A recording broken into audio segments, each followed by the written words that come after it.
नमस्कार मित्रों, मैं आपका ज्योतिषीय सलाहकार आचार्य शिवम नोटिया स्वागत करता हूं पीजे के एस्ट्रो चैनल में।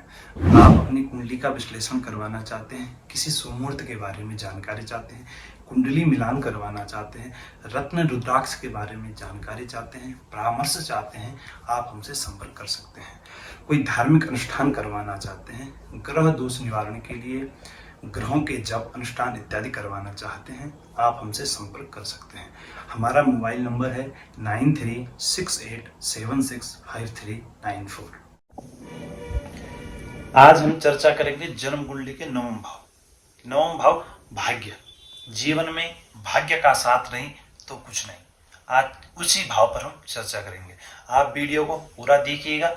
हम प्रयास करेंगे कि आपको कम शब्दों में अधिक अच्छा समझाने का प्रयास करें। तो जन्म कुंडली के लग्न से नवम गिरने पर हमारा भाग्य भाव, इसको एक नाम भाग्य भाव भी दिया जाता है।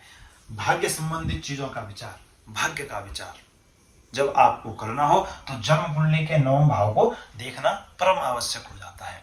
यहाँ के कारक की बात करें तो यहाँ के कारक गुरु, सूर्य इत्यादि ग्रह हो जाते हैं। अब हम बात करेंगे जन्म कुंडली के नवम भाव से क्या क्या विचार किया जाता है। जन्म कुंडली के नवम भाव से पिता का विचार। कई विद्वानों का मत है कि पिता का विचार कहां से होना चाहिए? दशम से होना चाहिए।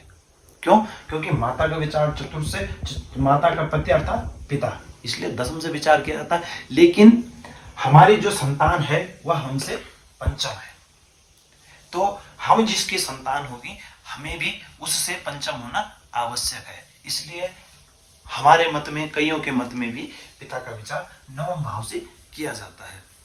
नवम भाव साला साली का विचार भी किया जाता है।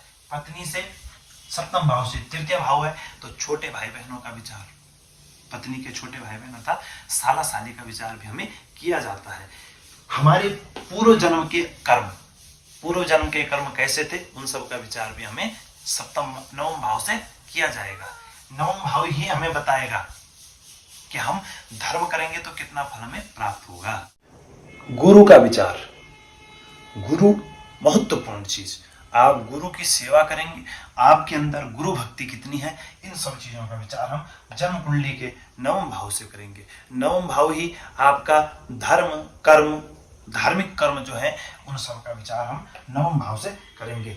नवम भाव सत्संग, भगवान की सेवा, आपके अंदर भक्ति भाव कितना है, इन सब का विचार हम जन्म कुंडली के नवम भाव से करेंगे।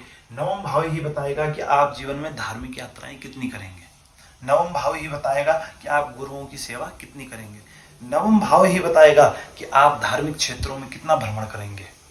नवम भाव ही बताएगा आपकी भगवान में कितनी श्रद्धा होगी, भगवान के प्रति आप कितने श्रद्धावान हैं, अपने माता पिता के प्रति कितने श्रद्धावान हैं, अपने सभ्य समाज, अपने पूर्व जन्म आपके कैसे थे, इन सब के विचार, इन सब के बारे में आपको नवम भाव बताएगा। नवम भाव भाग्य।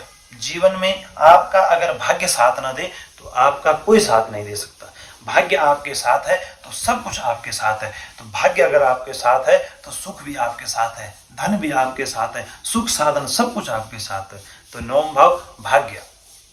आपको हमारा यह वीडियो कैसा लगा आप हमें कमेंट बॉक्स में जरूर बताइए और हमारे चैनल को सब्सक्राइब कीजिए, वीडियो को लाइक कीजिए, शेयर कीजिए और हमारा सहयोग कीजिए। धन्यवाद।